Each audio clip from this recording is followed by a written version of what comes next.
Et puis, la semaine passée, on a vu dans l'Ancienne Alliance, c'était quoi la guérison, d'où venait la maladie, et ainsi de suite. Et moi, je suis content d'être sous la grâce. Je ne sais pas pour vous.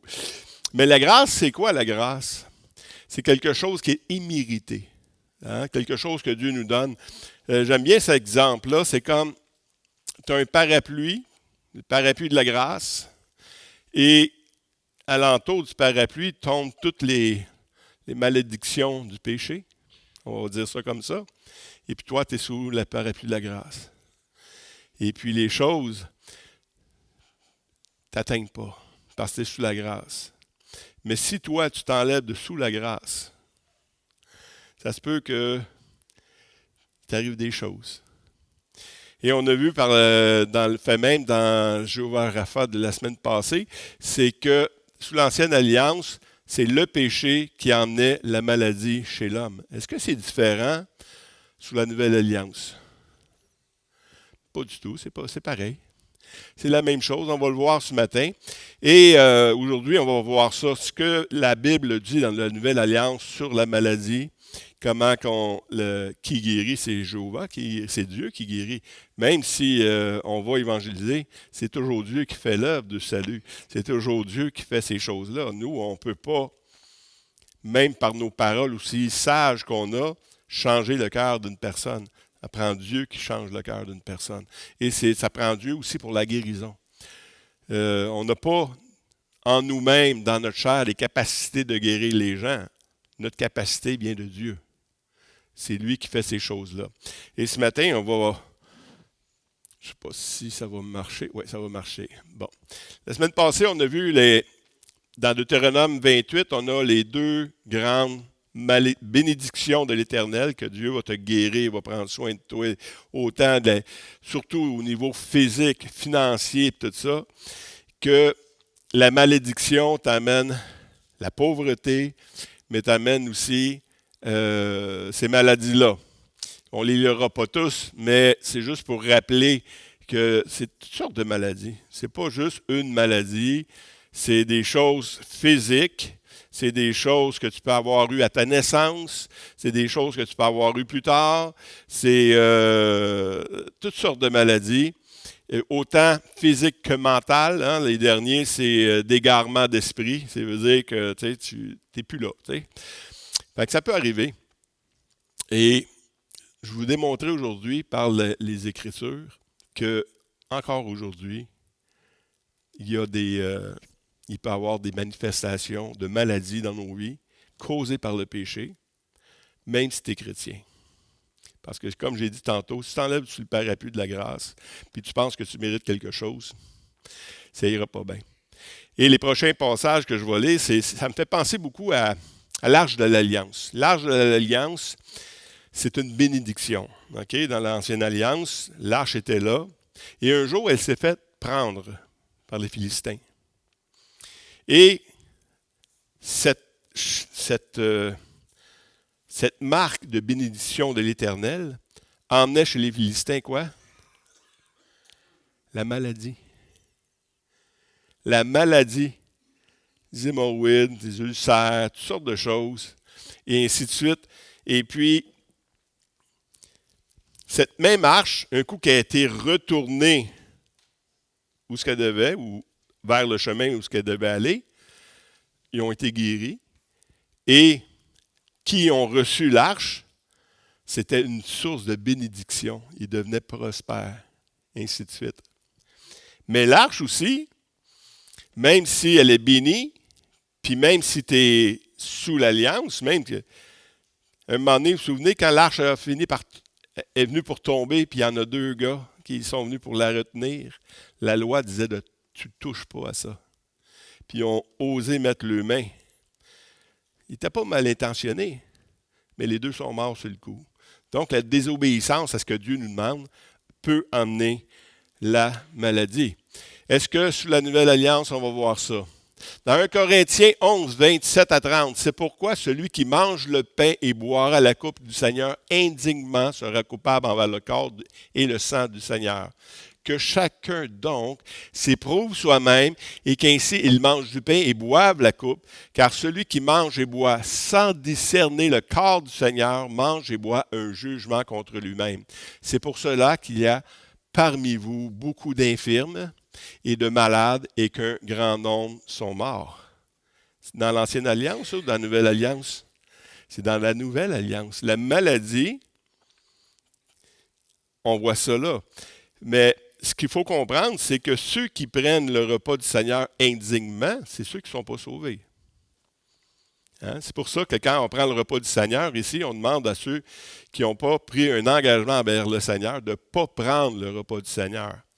Parce que vous prenez un jugement contre vous-même. Mais si vous avez reconnu que Jésus est votre salut, que vous avez reçu la grâce de Dieu, vous pouvez prendre le repas du Seigneur sans danger. Parce que vous êtes sauvés. Et ce repas du Seigneur-là, c'est pour ceux qui sont sauvés. Donc, il faut faire attention quand on interprète ces passages-là. Une autre chose, Paul, quand on voit l'Ancien Testament aussi, on voit que Dieu livre les gens. Hein? À la maladie. Si tu n'obéis pas, voici la malédiction qui va t'arriver. Et même un chrétien, qu'un tel homme, quelqu'un qui avait couché avec sa belle-mère, qu'un tel homme soit livré à Satan pour la destruction de la chair, afin que l'esprit soit sauvé au jour du Seigneur Jésus. Le péché peut t'emmener dans la maladie. Mais ça n'a rien à voir avec ton salut. C'est le salut, parce qu'il y en a beaucoup qui disent, ouais, mais si tu meurs, puis tu as péché, puis tu n'as pas demandé pardon, est-ce que tu vas être sauvé? Certainement, tu vas être sauvé. Parce que le salut, ça a été fait une fois pour toutes. Mais si tu pêches volontairement, ça se peut que tu meurs avant ton temps. Donc, la maladie vient. Et puis ici, c'est exactement ce que Paul est en train de dire à ces gens-là. La destruction de la chair, c'est que ton corps, quand tu livres quelqu'un à Satan, c'est que, regarde, il va aller où il va aller, la maladie va l'atteindre, il va arriver des choses, mais son âme va être sauvée.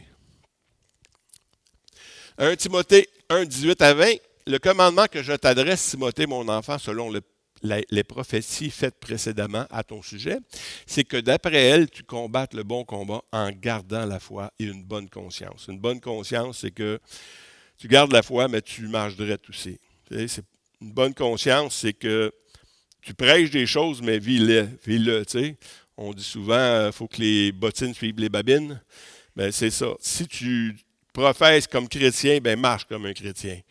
Il y a des choses comme ça. C'est ça, avoir une bonne conscience. Cette conscience, quelques-uns l'ont perdue. Ils ont fait naufrage par rapport à la foi. De ce nom est Timée et Alexandre que j'ai livrés à Satan afin qu'ils l'apprennent à ne point blasphémer. C'est quelque chose. Moi, je suis content de sa grâce, puis je suis content que Dieu me garde en lui. Merci Seigneur de me garder du péché. Dans Éphésiens 4, 26, 27, si vous vous mettez en colère, ne péchez point et que le soleil ne se couche pas sur votre colère et ne donnez pas accès au diable. À qui il parle? À des chrétiens. Un chrétien peut donner accès au diable dans sa vie. Le diable, il veut nous détruire. Quand Jésus guérissait, il guérissait en chassant les démons dans nos vies. Mais si tu gardes, si tu fais entrer par ta colère, tu laisses entrer Satan dans ta vie, ça se peut que ça ne file pas bien un jour. Ça se peut que tu aies mal à la tête un peu. Mais, si on demande pardon, ça va bien. Dans 2 Corinthiens 2, 10 à 11, « Or, à qui vous pardonnez, je pardonne. Aussi, ce que j'ai pardonné, si je l'ai pardonné quelque chose, c'est à cause de vous. » Là, il parle du même homme que tantôt qui est livré à Satan pour la destruction de la chair. À cause de vous, en présence de Christ, afin de ne pas laisser à Satan l'avantage sur nous, car nous n'ignorons pas ses desseins. On ne veut pas laisser à Satan l'avantage sur nous. Quand on voit un frère qui pêche, nous avons le mandat de lui prêcher la parole pour qu'il revienne dans le droit chemin. parce que Satan va avoir l'avantage sur lui. C'est quoi ses desseins? Le voleur ne vient que pour dérober, égorger et détruire. Le voleur ne vient que pour égorger, dérober et détruire. Si vous donnez accès à Satan dans vos vies, voici ce qui va arriver. La pauvreté, la maladie, ainsi de suite.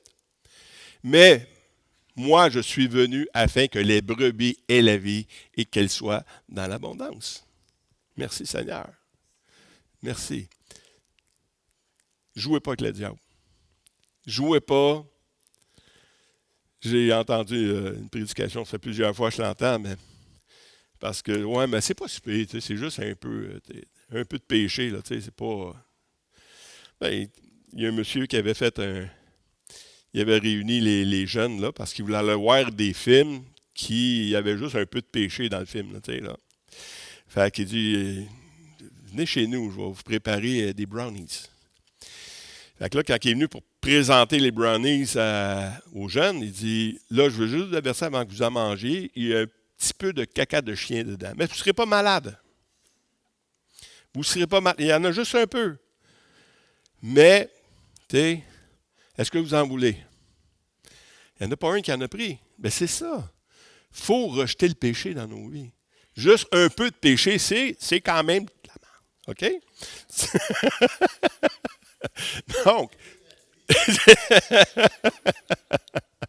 Donc, il faut faire attention parce que l'ennemi va se servir de toutes vos faiblesses pour rentrer dans vos vies et vous rendre malade. Dans 1 Jean 3,8, celui qui pêche est du diable, car le diable pêche dès le commencement. Le Fils de Dieu est paru pour détruire les œuvres du diable.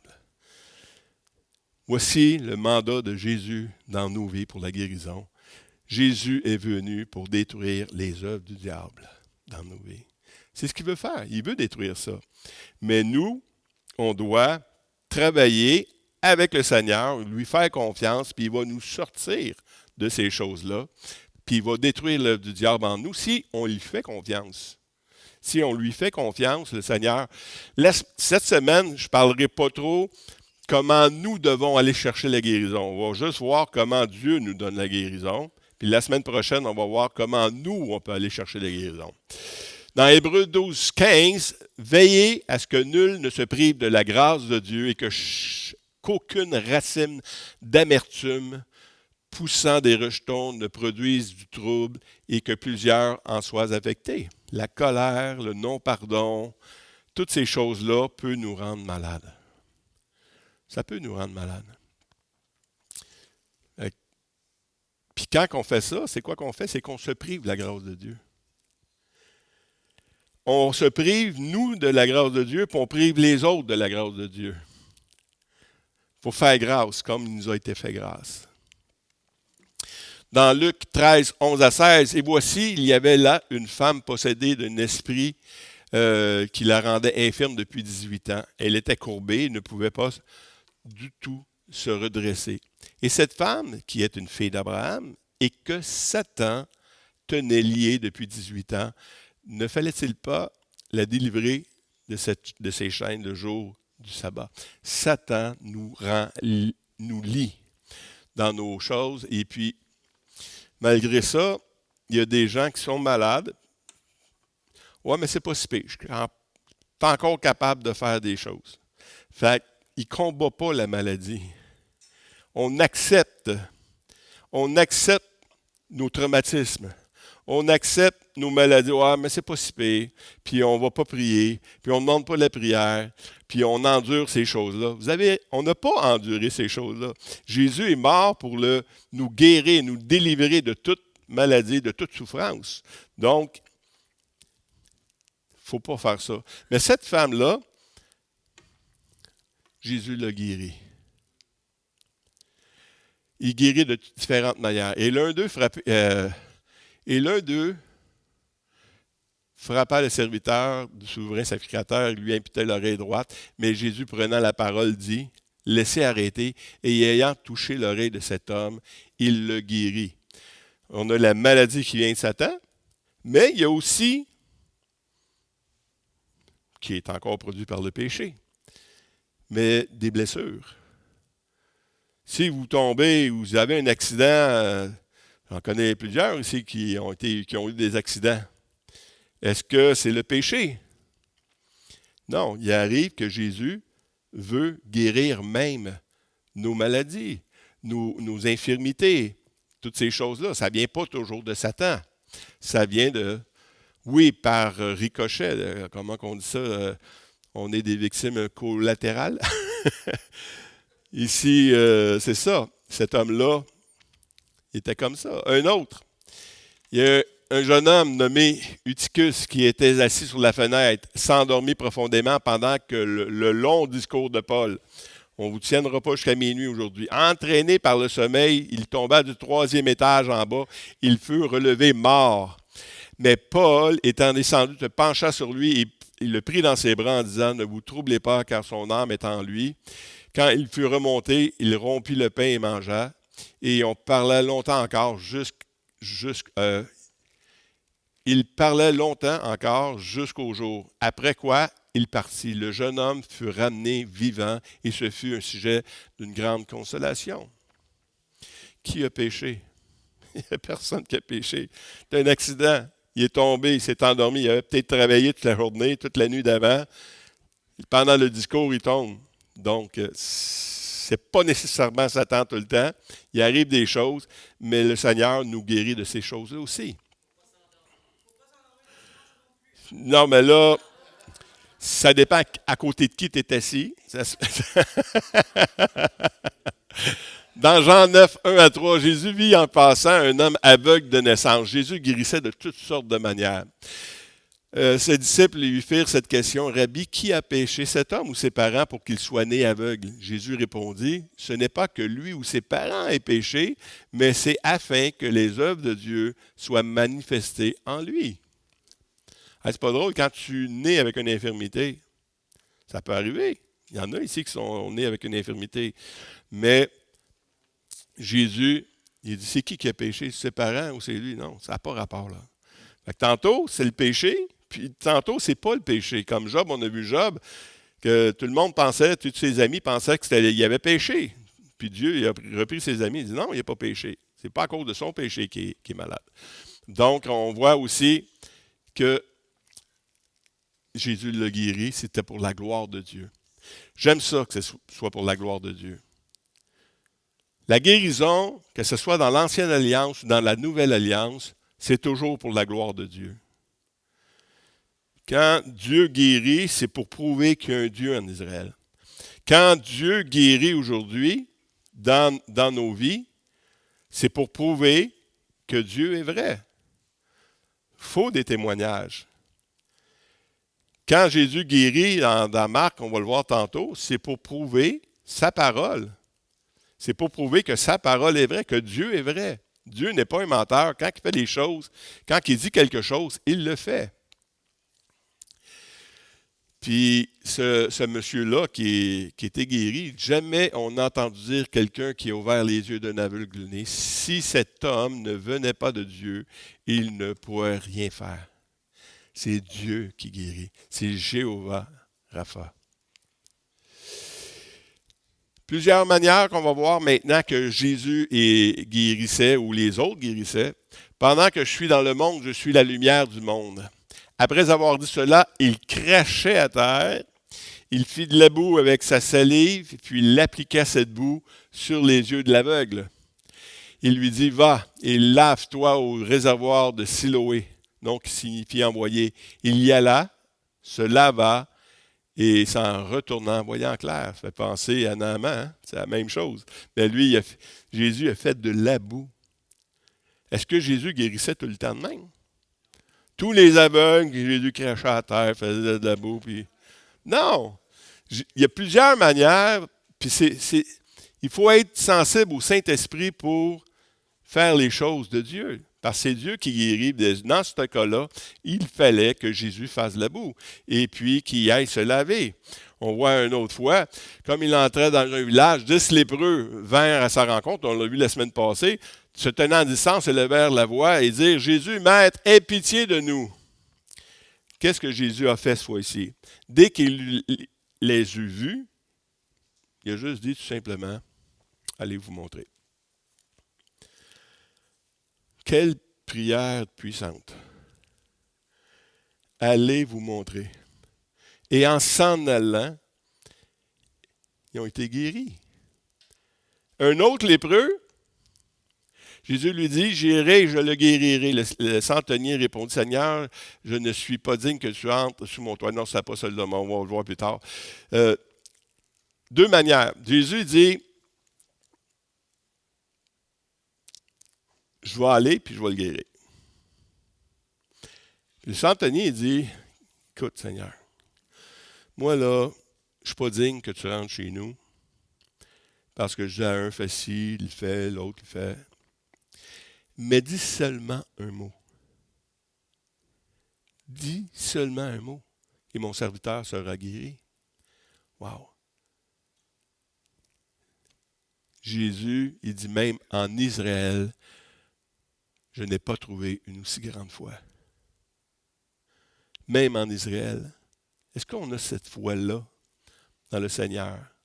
Que le Seigneur, fais juste dire un mot puis ça va être fait. Ça va être réglé.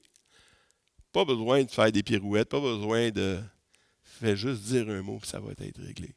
C'est là que le Seigneur veut nous emmener. Il dit, même en Israël, je n'ai pas trouvé une si grande foi. Jésus dit au centenier, va, qu'il te soit fait selon ta foi. Wow! Des fois, quand Jésus, on voit des guérisons dans le Nouveau Testament, Jésus, il y en a qui disent, voyant qu'il avait la foi pour être guéri.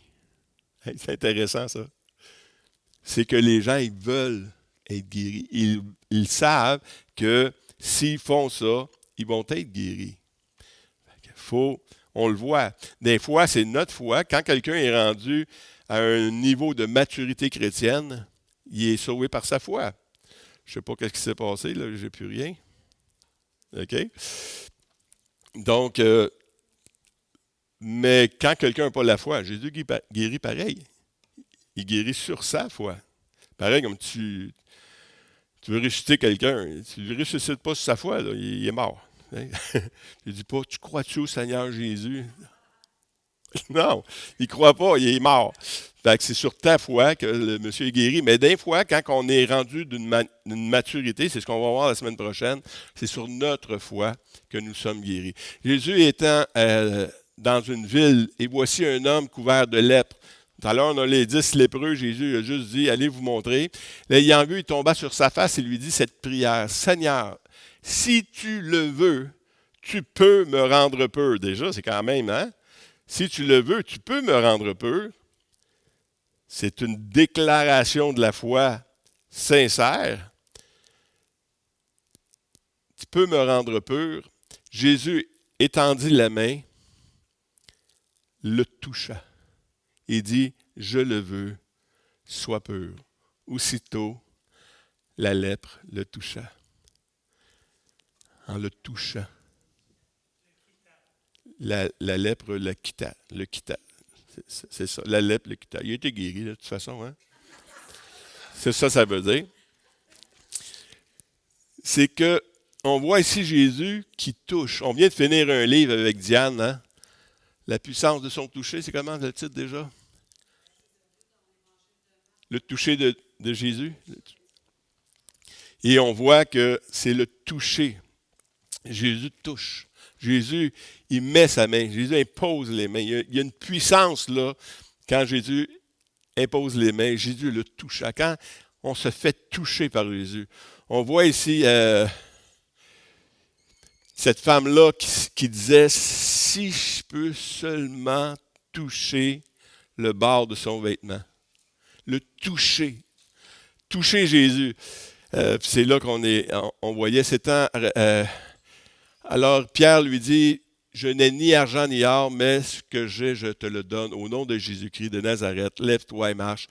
Et en prenant par la main droite, il le fit lever et au même instant, ses pieds et ses chevilles deviennent fermes. Là, on voit une guérison aussi qui n'est pas faite sur la foi de ce gars-là. Le gars, tout ce qu'il voulait avoir, c'est un peu d'argent. Mais ce que j'ai, je te le donne. Fait que ça, c'est la foi de ces gens-là. Ah, c'est là que la femme, là, OK, j'avais sauté une diapo. Il y avait une femme atteinte d'une perte de sang, on l'a vu ça depuis 12 ans. Ayant entendu parler de Jésus, elle vint dans la foule par derrière et toucha son vêtement, car elle disait en elle-même, si je puis seulement le toucher, toucher ses vêtements, je serai guéri. Le toucher de Jésus, c'est vraiment spécial.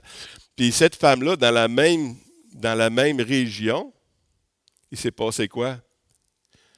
Cette femme-là a eu une guérison. Ça a produit quoi, cette guérison-là?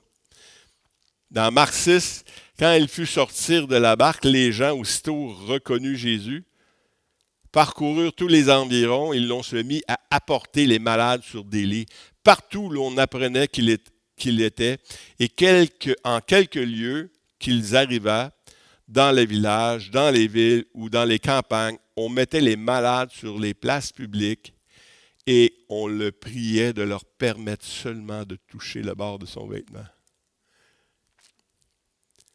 C'est pareil, comme tu disais, à Victoriaville, il y a une femme qui a touché le bord de son vêtement. Là, Jésus, il vient la semaine prochaine. Qu'est-ce que tu fais? On emmène tout le monde, on amène tous les malades et on va voir des guérisons. Mais la manière que les gens sont guéris, c'est la même manière que cette femme-là a été guérie. Elle se disait, je vais juste toucher le bord de son vêtement, je vais être guéri. Mais tous ces gens-là, ils le priaient de permettre seulement de toucher le bord de son vêtement. Et tous ceux qui le touchaient étaient guéris. Par le toucher. En vérité, je vous le dis, celui qui croit en moi fera aussi les œuvres que je fais, il en fera de plus grandes, parce que je m'en vais au Père. Est-ce qu'on croit ça? Jésus, il dit ça de qui? De qui? De l'Église, des croyants, tous ceux qui ont cru. Tous ceux qui ont cru, ils vont faire les mêmes œuvres que Jésus, puis il va en faire de plus grandes. On voit quelques modèles quand même. Dans Matthieu 10, 7 à 8, « Allez prêcher, dites, le royaume des cieux est proche, guérissez les malades, ressuscitez les morts, purifiez les lépreux, chassez les démons.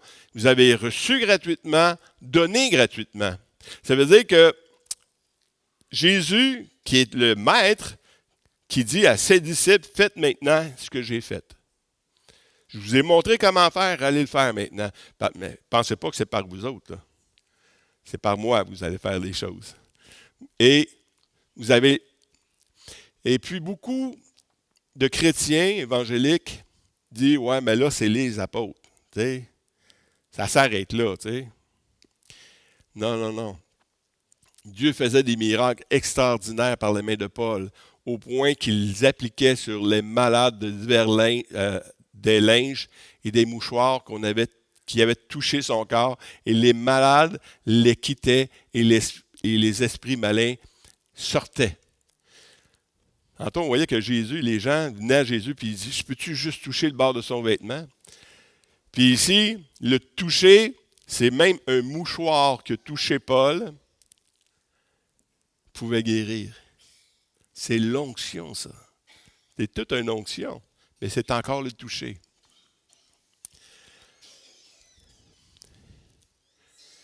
Puis avec une autre fois, en sorte qu'on apportait les malades dans les rues et qu'on les plaçait sur des lits et des couchettes, afin que lorsque Pierre passerait, Jésus dit, vous allez faire les mêmes choses que moi, vous allez en faire des plus grandes. Afin que son ombre au moins couvrit quelques-uns d'eux. La multitude accourait aussi des villages voisins de Jérusalem, emmenant les malades et des gens tourmentés par des esprits impurs. Et tous étaient guéris. Hey, l'ombre, écoute, hey, tu vois l'ombre. Je veux juste que tu me places sur le bord là, pour que quand il va passer, juste son ombre. Jésus dit, vous allez faire de plus grandes choses que moi. Ça s'est produit là.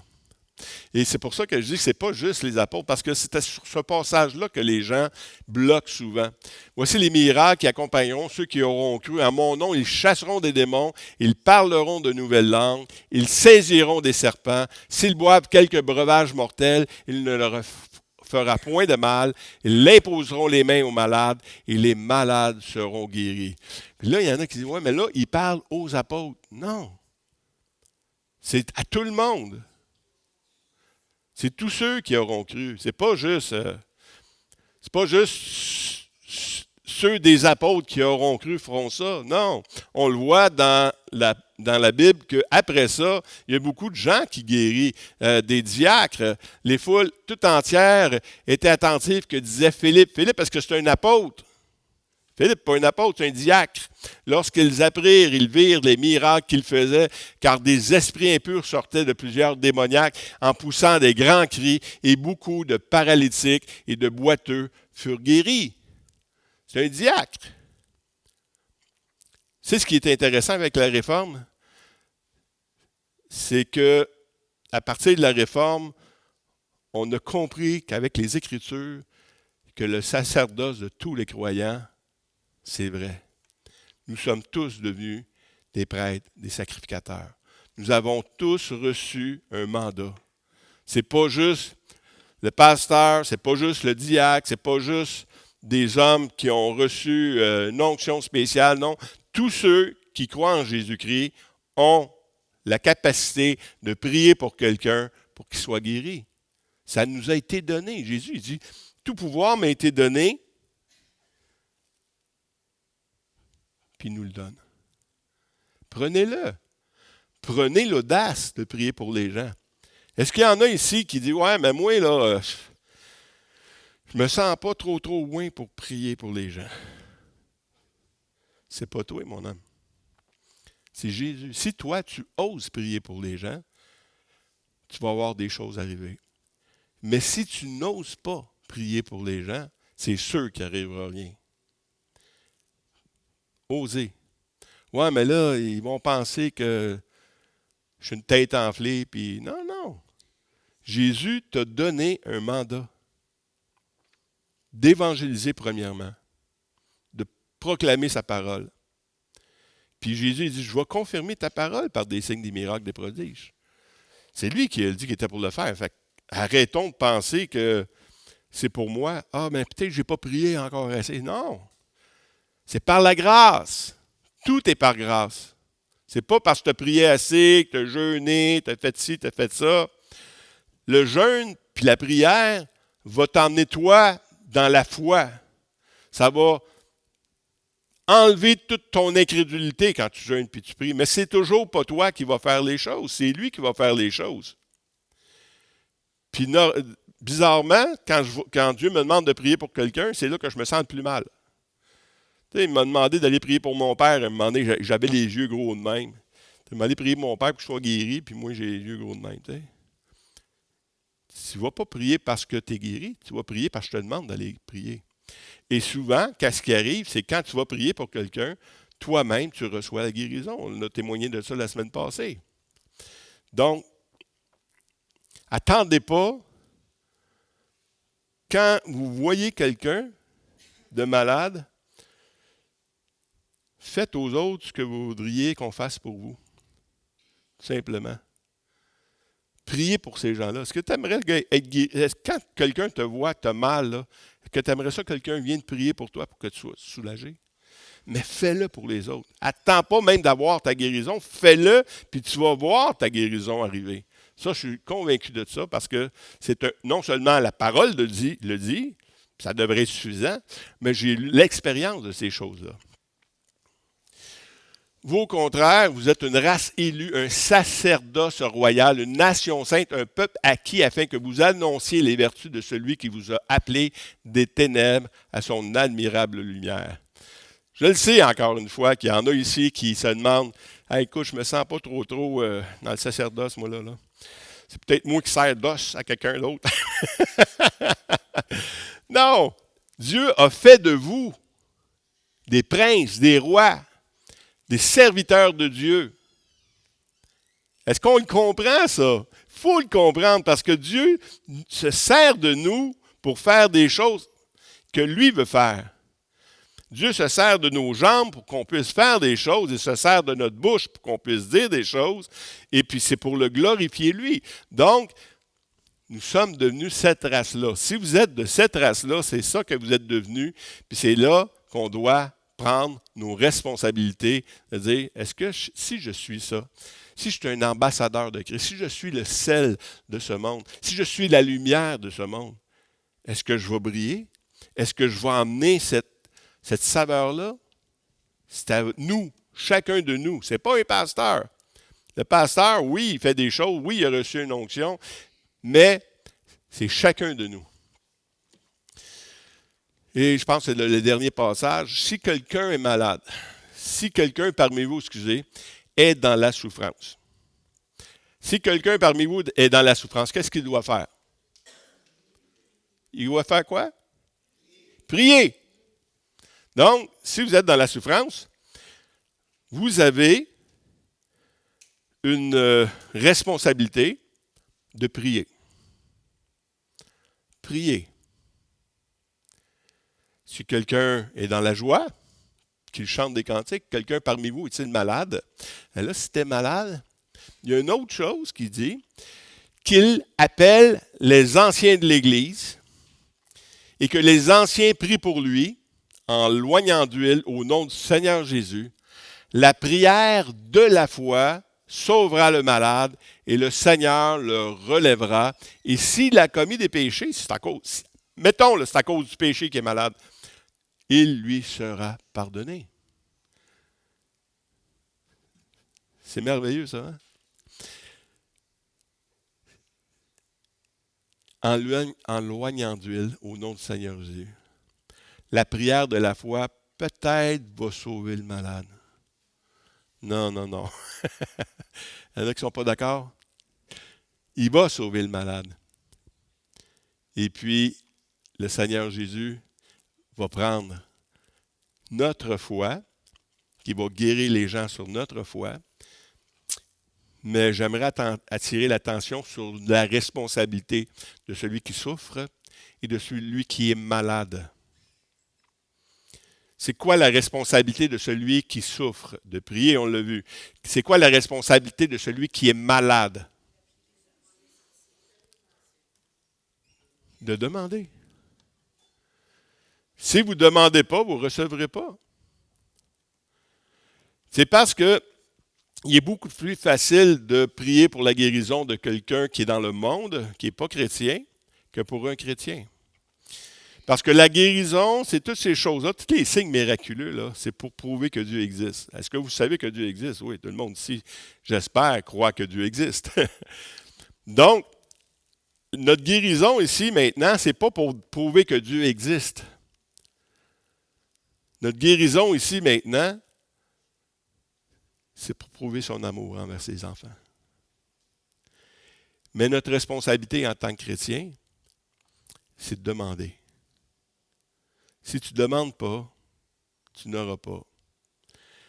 Puis la Bible a dit, si tu demandes, il faut que tu demandes avec foi. Parce que si tu ne demandes pas avec foi, tu ne le recevras pas. Hein? On est tous appelés à grandir dans la foi, à l'unité de la foi. La stature parfaite de Christ, il nous est dit.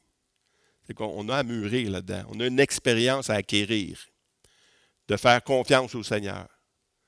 De faire confiance au Seigneur qui nous aime, mais que nous sommes aussi responsables comment on agit.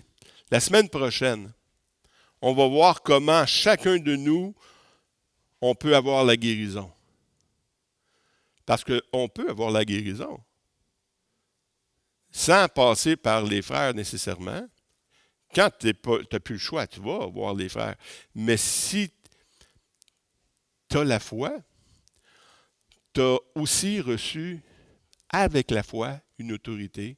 Puis cette autorité-là t'appartient.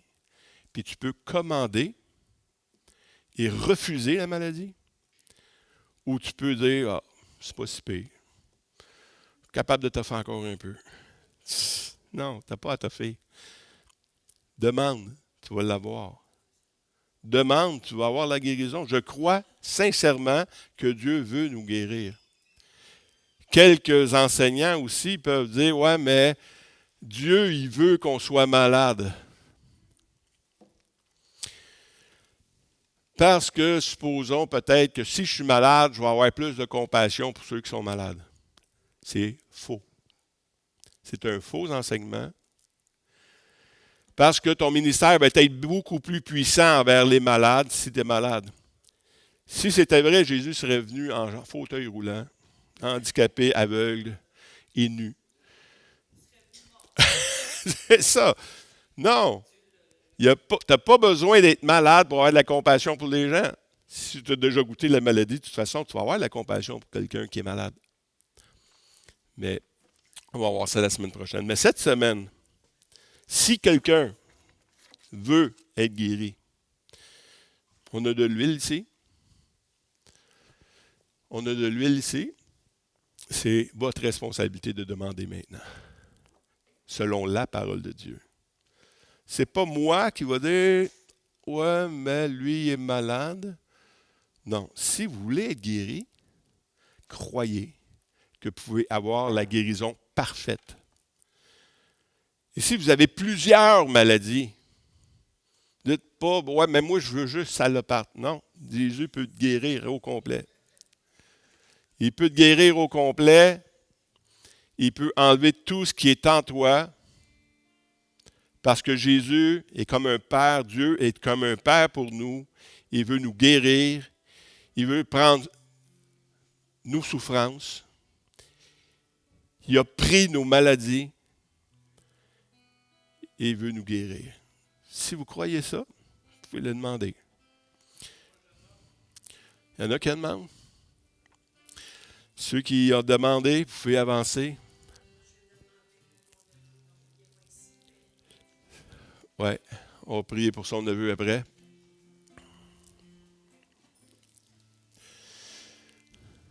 Parce qu'il n'y a aucune maladie qui est trop grande pour le Seigneur. Et c'est par la foi qu'on reçoit ces choses-là. Des fois, la guérison vient instantanément. La guérison vient instantanément. Des fois, comme Jésus dit, en s'en allant, il a vu qu'il était guéri. Et il y a toutes sortes de maladies. Et il y a toutes sortes d'infirmités dans nos corps également. Il y a toutes sortes même de l'anxiété. S'il y a de l'anxiété dans vos vies, vous voulez être libéré de l'anxiété, vous pouvez être libéré de l'anxiété. Si vous avez, supposons, je ne sais pas moi, un manque de confiance, le Seigneur peut vous donner de la confiance. Des fois, c'est une guérison. Des fois, on a besoin d'un miracle. Le miracle, différemment de la guérison, le miracle, c'est que Dieu change. S'il manque un muscle dans ma jambe, Dieu va mettre un muscle dans ma jambe. Si j'ai une malformation, Dieu va recréer cette malformation-là.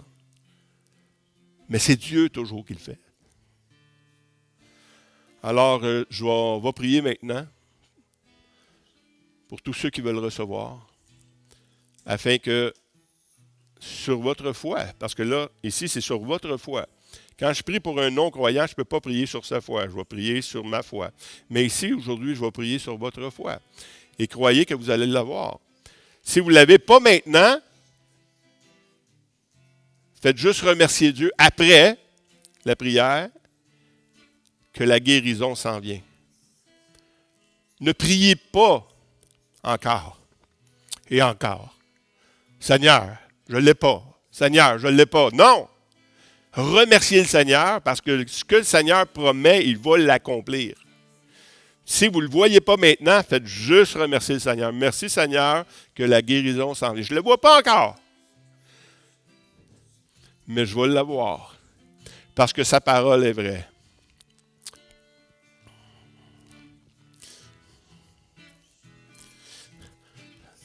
Sois béni, Paul, au nom de Jésus. Que toute infirmité, toute douleur quitte ton corps maintenant. Même le diabète quitte maintenant. Au nom de Jésus-Christ. Que tout ce qui manque dans ta vie, Paul, puisse revenir dans le nom de Christ.